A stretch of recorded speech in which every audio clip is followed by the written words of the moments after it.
terputus, silsilahnya terputus. Nah ketika silsilahnya terputus, ya nggak tersambung lah artinya, nggak tersambung kepada Rasulullah. Ini yang perlu kita hindarkan. Kenapa? Karena tarekat itu banyak betul Bapak Ibu.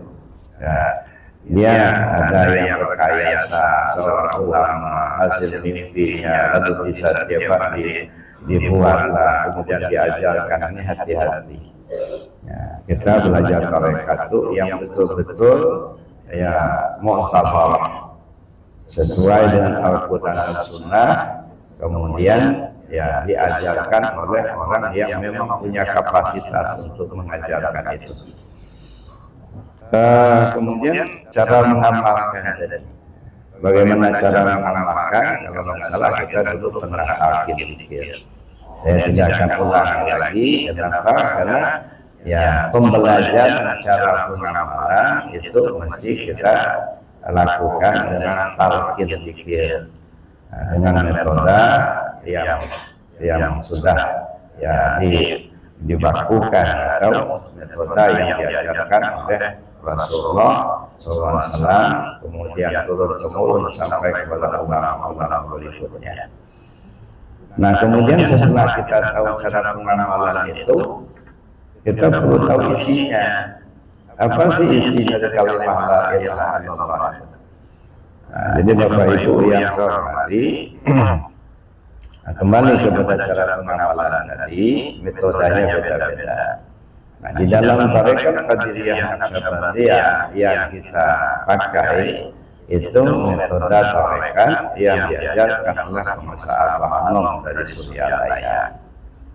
Nah, amalan pokok dalam tarekat ini ada 4. Ya, ini amalan pokok dalam tarekat ada 4 macam.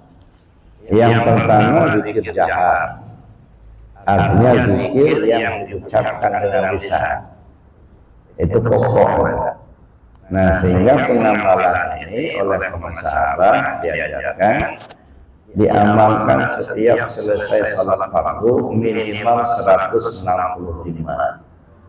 Nah minimal setelah selesai salat fardu. Lebih banyak lebih bagus. Nah, minimalnya 165. Itu satu. Itu zikir jahar. Yang kedua zikir khafi. Zikir khafi itu zikir yang kita sebut dengan hati. Kedua-duanya ini punya landasan hukum baik dari Al-Quran maupun hadis. Kalau zikir la ilaha illallah tadi saya sebutkan, Nabi SAW mengatakan kepada para sahabat, jadidu imanakum, perbarui iman kalian. Lalu sahabat tanya, kaifan jadidu imanana ya Rasulullah, bagaimana caranya kami perbarui iman kami ya Rasul? Lalu Rasul menjawab, faksiru bidzikri la ilaha illallah. Itu satu. Dasar hukumnya kita mengamalkan zikir la ilaha illallah itu dalam bidang yang banyak. Ya. Jadi kita mengamalkan zikir la ilaha illallah itu pelaksanaan dari ajaran junjungan kita Nabi Muhammad SAW. Nah, ini jangan ragu-ragu, nggak boleh ragu-ragu. Syarat utama, modal utama belajar tarekat atau belajar tasawuf itu yakin.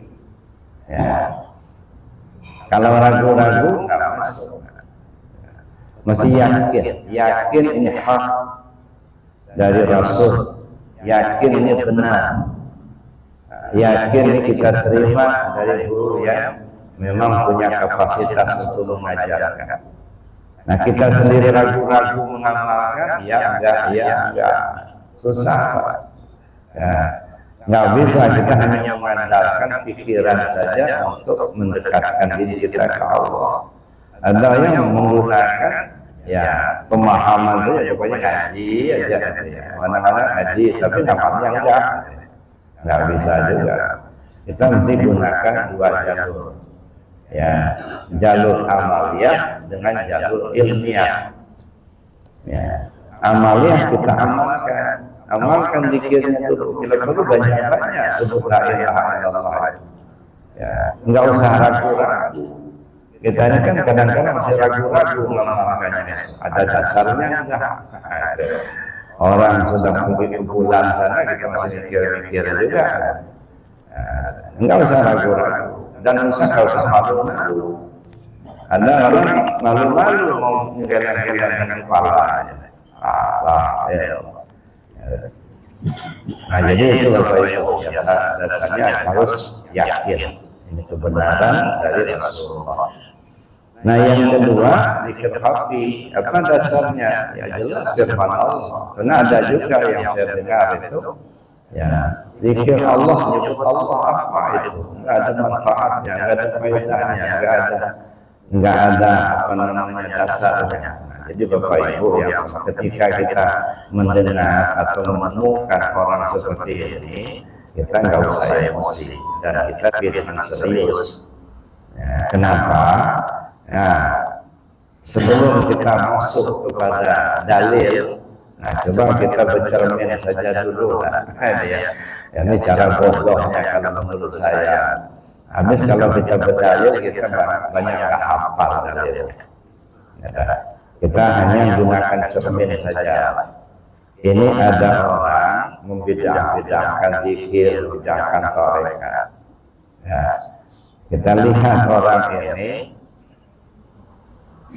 Pertama, dia belajar tarekat, belajar tasawuf, itu gurunya siapa? Satu. Yang kedua, kalau memang dia memahami kajian tasawuf, kajian tarekat, jamaahnya berapa banyak? Ya, dan berapa banyak ulama yang dicetaknya? Udah berapa banyak hamba Allah yang diselamatkannya?